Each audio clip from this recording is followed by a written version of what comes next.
Hello guys, आपका स्वागत है हमारे यूट्यूब चैनल में। गाइज, आज हम देखेंगे हिंदी के कुछ महत्वपूर्ण क्वेश्चन जो आपके आने वाली परीक्षाओं के लिए काफ़ी महत्वपूर्ण हैं, जो प्रीवियस ईयर में भी पूछे गए हैं और लगातार पूछे जाने की संभावना है। तो ये अनेक शब्दों का एक शब्द वाला चैप्टर हम पढ़ रहे हैं, क्लास नंबर 2 है आपका। तो देखेंगे कुछ क्वेश्चन शुरू करते हैं। तो युयुत्सा का अर्थ, पहला क्वेश्चन है युयुत्सा का अर्थ है। तो चार ऑप्शन दिए हैं। ऑप्शन नंबर ए है युद्ध में अमर होने वाला, बी दिया है युद्ध की इच्छा, सी दिया है युद्ध की इच्छा रखने वाला और डी दिया है दूसरों को रुलाने वाला। तो युयुत्सा का आंसर हो जाएगा आपका, सही आंसर हो जाएगा आपका ऑप्शन नंबर सी, युद्ध की रक्षा रखने वाले को युयुत्सा कहते हैं। नेक्स्ट क्वेश्चन देखेंगे।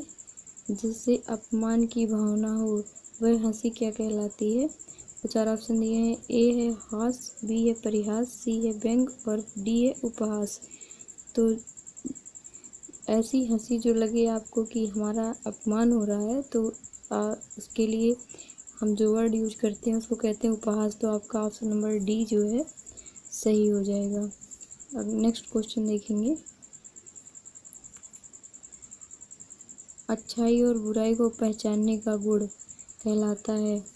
तो चार ऑप्शन दिए हैं। ऑप्शन नंबर ए है ज्ञान, बी है आपका परिज्ञान और सी है विवेक और डी है विद्वत्ता। तो ऑप्शन नंबर सी आपका सही हो जाएगा, इसको कहते हैं विवेक। नेक्स्ट क्वेश्चन देखेंगे। जो वाणी द्वारा व्यक्त ना किया जा सके। तो चार ऑप्शन दिए हैं। पहला ऑप्शन है स्वानुभूति, दूसरा है रहस्य और तीसरा है अनिर्वचनीय और चौथा ऑप्शन है इसमें से कोई नहीं। तो ऑप्शन नंबर सी आपका जो है सही हो जाएगा। जो वाणी द्वारा व्यक्त ना किया जा सके उसे अनिर्वचनीय कहते हैं। नेक्स्ट क्वेश्चन देखेंगे। पूर्व और उत्तर के बीच की दिशा को क्या कहते हैं। तो चार ऑप्शन दिए हैं। ऑप्शन नंबर ए है अग्निकोण, बी है उदीची और सी है आपका प्राची और डी है ईशान। तो इसमें ऑप्शन नंबर आपका सही हो जाएगा डी, ईशान कहते हैं। पूर्व और उत्तर दिशा के बीच की जो दिशा होती है उसको ईशान कहते हैं। नेक्स्ट क्वेश्चन देखेंगे। जिसका जन्म उच्च कुल में हुआ हो उसको क्या कहेंगे।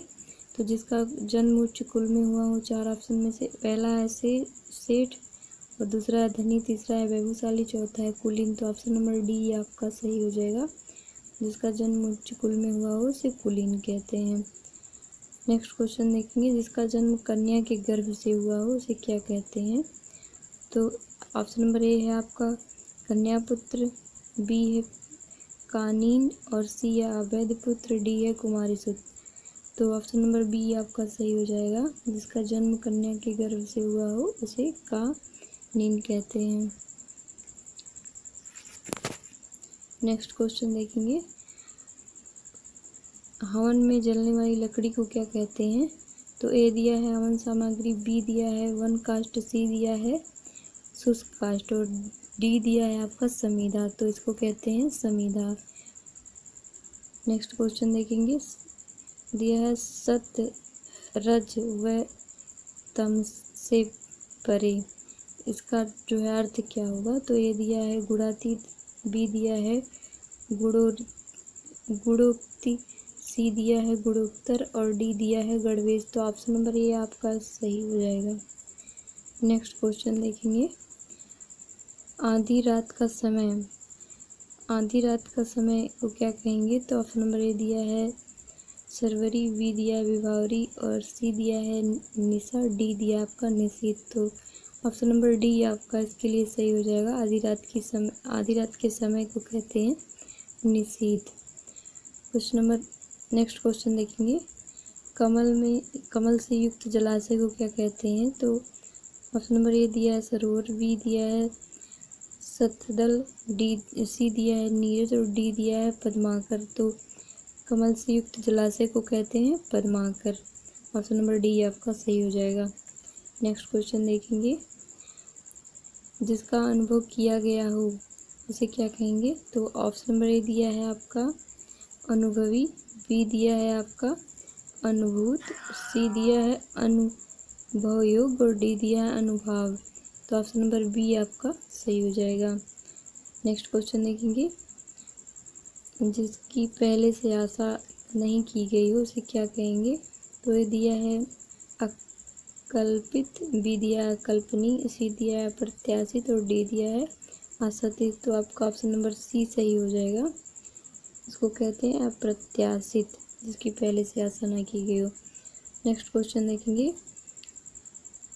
किसी भी पक्ष का समर्थन नहीं करने वाले को क्या कहते हैं? तो जो किसी भी पक्ष का समर्थन नहीं करता है, मतलब अपने ही बात पर अटल रहता है, तो उसमें 4 ऑप्शन दिए हैं। एक है निरापद, पहला है निरापद, दूसरा है आपका निष्पक्ष और तीसरा है तटस्थ और चौथा है तदर्थ। तो ऑप्शन नंबर सी आपका सही हो जाएगा इसके लिए। क्वेश्चन नंबर 65 देखेंगे अब, अंत्य शब्द के लिए सही वाक्यांश क्या होगा? तो ए दिया है अंडे से पैदा होने वाला, बी दिया है किसी के अंदर से उत्पन्न, सी दिया है अपने सगे संबंधियों को छोड़ने वाला और डी दिया है तथाकथित निम्न जात में जन्म लेने वाला। तो अंत्यज जो है ये ऑप्शन नंबर डी सही हो जाएगा। अंत्यज उसको कहते हैं जो तथाकथित निम्न जात में जन्म लिया हो। नेक्स्ट क्वेश्चन देखेंगे 66 नंबर क्वेश्चन, अनिश्चित जीविका के लिए एक सही शब्द क्या होगा? तो ये दिया है आंशिक सेवा, बी दिया है आपका अस्थायी सेवा, सी दिया है अर्ध रोजगार और डी दिया है आकाश वृत्ति। तो अनिश्चित आजीविका के लिए जो है आपका आंसर नंबर डी सही हो जाएगा, आकाश वृत्ति। नेक्स्ट क्वेश्चन देखेंगे, जिस पर हमला ना किया गया हो वाक्यांश के लिए एक शब्द क्या होगा? तो ऑप्शन नंबर ए आपका है आक्रांता, बी है आक्रामक, सी है अयोध्या और डी है अनाक्रांत। तो ऑप्शन नंबर आपका सही हो जाएगा आक्रांता, जिस पर हमला न किया गया हो उसको आक्रांता कहते हैं। नेक्स्ट क्वेश्चन देखेंगे, जो बहुत मंद गति से कार्य करता हो इसके लिए एक शब्द क्या होगा? तो ऑप्शन नंबर ए आपका दिया है मंथर, बी दिया है दीर्घ सूची और डी दिया है सत्तर और डी दिया है मंदाक्रांता। तो ऑप्शन नंबर 64 का आपका जो सही हो जाएगा ऑप्शन नंबर ए सही हो जाएगा। इसको कहते हैं मंथर, जो बहुत मंद गति से कार्य करता हो। नेक्स्ट क्वेश्चन देखेंगे, उचित अनुचित का ज्ञान रखने वाला, इसके लिए एक शब्द क्या होगा? तो जो उचित अनुचित का ज्ञान रखता है, ऑप्शन नंबर ए दिया है विवेकी, बी दिया है ज्ञानी, सी दिया है चतुर और डी दिया है दूरदर्शी। तो जो उचित अनुचित का ज्ञान रखता है उसको विवेकी कहते हैं। ऑप्शन नंबर ए आपका सही हो जाएगा। दूरदर्शी उसे कहते हैं जो दूर तक सोचता हो, ज्ञानी उसे कहते हैं जिसके पास बहुत सारा ज्ञान हो। नेक्स्ट क्वेश्चन देखेंगे, जो अपने कर्तव्य का निश्चय ना कर सके, इस वाक्य के लिए एक शब्द क्या होगा? तो जो अपने कर्तव्य का निश्चय ना कर सके इसके लिए 4 ऑप्शन दिए हैं। पहला है द्वंद्वग्रस्त, दूसरा है भ्रमित, तीसरा है किंग कर्तव्य विमूढ़ और चौथा दिया है आपका दुविधाग्रस्त। तो ऑप्शन नंबर सी आपका हो जाएगा सही क्वेश्चन नंबर 70 के लिए। जो अपने कर्तव्य का निश्चय ना कर सके उसको किंग कर्तव्य विमूढ़ कहते हैं। नेक्स्ट क्वेश्चन लिखेंगे 72 नंबर, ऐसा कवि जो तत्काल रचना करता हो उसके लिए एक सही शब्द होगा। तो ऑप्शन नंबर ए दिया है कविराज, बी दिया है आंसू कवि, सी दिया है महाकवि और डी दिया है कवि। तो ऑप्शन नंबर डी सही, ऑप्शन नंबर बी सही हो जाएगा आपका। जो तत्काल कविता करता हो या रचना करता हो उसे आशु कवि कहते हैं। नेक्स्ट क्वेश्चन देखेंगे 73 नंबर क्वेश्चन, स्वयंभू शब्द का अर्थ क्या होगा। तो 4 ऑप्शन दिए हैं। ए दिया है स्वावलंबी, बी दिया है आपका स्वतः उत्पन्न, सी दिया है सर्वश्रेष्ठ और डी दिया है सर्वोपरि। तो स्वयंभू शब्द का अर्थ होगा स्वतः उत्पन्न। स्वावलंबी का हो जाएगा जो खुद पर निर्भर हो, सर्वश्रेष्ठ का हो जाएगा जो सबसे श्रेष्ठ हो, और सर्वोपरि का हो जाएगा जो सबसे ज़्यादा ऊपर हो। क्वेश्चन नंबर 74 देखेंगे, जानने की इच्छा रखने वाले को क्या कहते हैं। तो 4 ऑप्शन दिए हैं। पहला है जिजीविषा, दूसरा है जिज्ञासु, तीसरा है जिज्ञासा और चौथा है ज्ञातव्य। तो ऑप्शन नंबर आपका बी सही हो जाएगा। इसमें जानने की इच्छा रखने वाले को जिज्ञासु कहते हैं। क्वेश्चन नंबर 75 देखेंगे, वो भाई जो अन्य माता से उत्पन्न हो उसे क्या कहेंगे। तो ऑप्शन नंबर ए दिया है अंत्योदर, बी दिया है दूरस्थ, सी दिया है औरस और डी दिया है सहोदर। तो 75 नंबर क्वेश्चन का आंसर नंबर ये सही हो जाएगा। अंत्योदर कहते हैं वह भाई जो अन्य माता से पैदा हुआ हो, उसको अंत्योदर कहते हैं। क्वेश्चन नंबर 76 देखेंगे, जिसका जन्म पहले हुआ हो उसको क्या कहेंगे। तो ऑप्शन नंबर ए दिया अग्रज, बी दिया श्रेष्ठ ज्येष्ठ और सी दिया आपका वरिष्ठ और डी दिया है श्रेष्ठ। तो ऑप्शन नंबर ए आपका सही हो जाएगा। जिसका जन्म पहले हुआ उसको अग्रज कहते हैं। क्वेश्चन नंबर 77 देखेंगे, जीतने की इच्छा रखने वाले को क्या कहते हैं। तो जीतने की इच्छा रखने वाले के लिए हो जाएगा ऑप्शन नंबर ए है जिजीविषा, बी है जिज्ञासा और सी है विजेच्छा और डी है आपका जयेच्छु।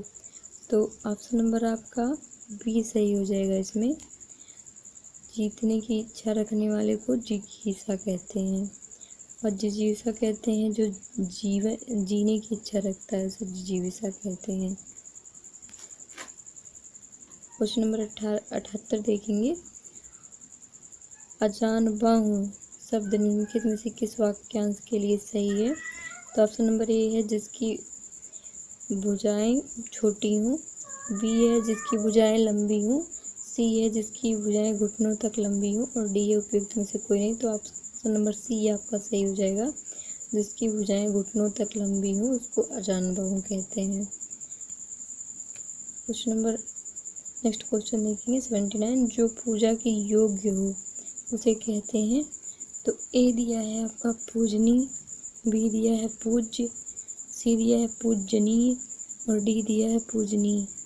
तो 79 का आपका हो जाएगा ऑप्शन नंबर ए सही। जो पूजा के योग्य उसको पूजनीय कहते हैं।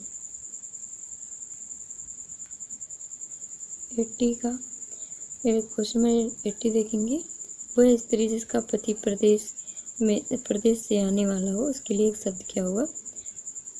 तो 4 ऑप्शन दिए हैं दोस्तों, आप इसका आंसर कमेंट करके हमको बताइएगा इसमें से कौन सा सही होगा।